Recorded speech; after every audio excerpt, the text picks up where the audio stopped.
ICU की नीली रोशनी में अविनाश की परछाई किसी शिकारी जैसी लग रही थी। वो अपनी पत्नी शालिनी के चेहरे को नहीं देख रहा था, बल्कि उसकी नज़रें उस मॉनिटर पर टिकी थी जो शालिनी की गिरती हुई धड़कनों को एक सीधी लकीर में बदलने वाली थी।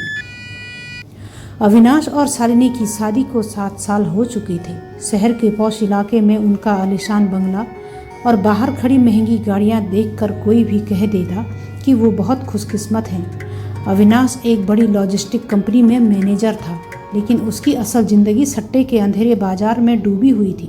पिछले 2 सालों में उसने करोड़ों रुपये हार दिए थे। कर्जदारों के फ़ोन अब धमकियों में बदल चुके थे। शालिनी, जो एक बहुत ही संवेदनशील और पढ़ी लिखी महिला थी, उसे धीरे धीरे इस बर्बादी का एहसास होने लगा। जब उसने विरोध किया तो घर के बंद दरवाज़ों के पीछे चीखें गूंजने लगी। अविनाश का व्यवहार हिंसक हो गया और वो शालिनी को एक पत्नी नहीं बल्कि एक ऐसी बाधा समझने लगा था जो उसकी संपत्ति की राह में खड़ी थी।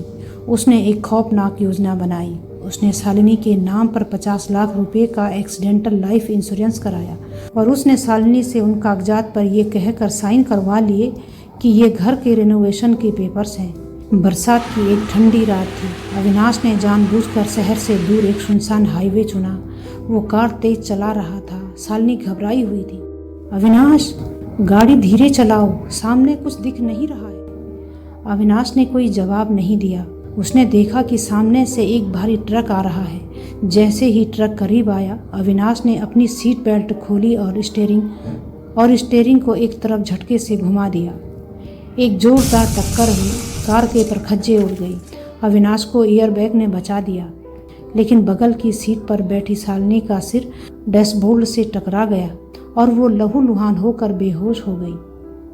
अस्पताल में अविनाश ने आदर्श पति का ऐसा मुखौटा पहना और कि डॉक्टर और नर्सें भी प्रभावित हो गई। वो दिन रात शालिनी के पास बैठा रहता, खाना पीना छोड़ दिया और बस उसकी सलामती की दुआ करता। लेकिन हकीकत में वो हर बार डॉक्टर से यही पूछता, क्या कोई उम्मीद है? कहीं वो हमेशा के लिए ऐसी ही तो नहीं रह जाएगी?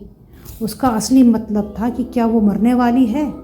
एक रात जब आईसीयू में सन्नाटा था, शालिनी की आंखों में हल्की सी हलचल हुई। उसने बहुत मुश्किल से अपनी आंखें खोली। पास ही अविनाश बैठा था। शालिनी ने उसे देखा। उसकी आंखों में वो दरिंदगी थी जिसे वो पहचानती थी। उसे सब याद आ गया कि कैसे अविनाश ने अंतिम समय में स्टीयरिंग मोड़ा था। अविनाश ने उसकी आंखों में चेतना देखी तो घबरा गया। उसने धीरे से उसका हाथ दबाया और फुसफुसाया, शालिनी, कुछ मत बोलना, चुपचाप सो जाओ। लेकिन शालिनी जानती थी कि अगर वो अब चुप रही तो वो कभी नहीं बोल पाएगी। अगले दिन जब अविनाश कॉफ़ी लेने बाहर गया, शालिनी ने पास खड़ी नर्स का हाथ पकड़ लिया। नर्स हैरान रह गई। शालिनी ने कांपती आवाज़ में सिर्फ इतना कहा, रिकॉर्ड मेरा वॉइस नोट। शालिनी की हालत अचानक बिगड़ी और शाम तक उसकी मौत हो गई। शालिनी की 13वीं के अगले ही दिन अविनाश इंश्योरेंस कंपनी के दफ्तर में था। उसके चेहरे पर कृत्रिम दुख था। मेरी पत्नी चली गई, अब इन पैसों का मैं क्या करूँगा? पर कर्जे तो चुकाने ही हैं। उसने लंबी आह भरी। तभी कमरे में पुलिस के साथ इंश्योरेंस कंपनी का एक जांच अधिकारी आया। उसने मेज पर एक फ़ोन रखा।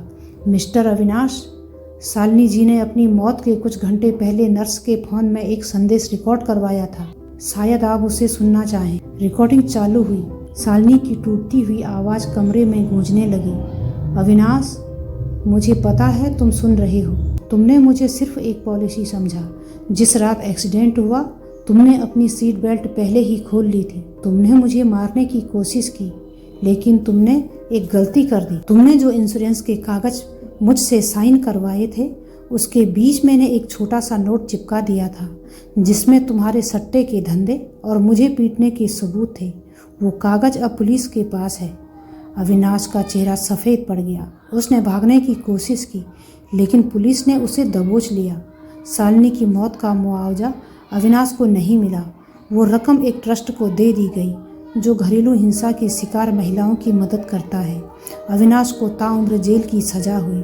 वो आज भी जेल की सलाखों के पीछे अपनी हार की कीमत गिनता है, जबकि शालिनी की रूह को शायद अब जाकर शांति मिली थी।